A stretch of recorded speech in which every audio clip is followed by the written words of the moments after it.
السلام عليكم ورحمة الله وبركاته. شكرا أستاذ وسيم. بداية شكرا على هذه الدعوة الكريمة والتشريف ان انا اكون الراعي الرسمي لهذه البطولة.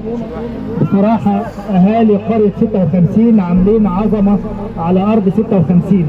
خلال الاسبوع ده احنا عملنا حدثين في 56.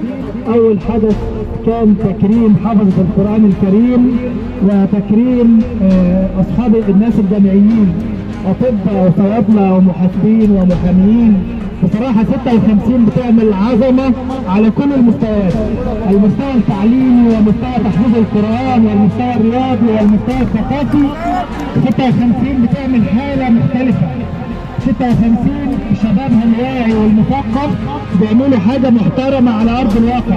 كل التحيه والتقدير لكل القائمين على اداره هذه الاحداث، وعلى راسهم الحاج عبد الله والاستاذ ممدوح والمستشار احمد والشباب اللي واقفين صف واحد خلف بعض.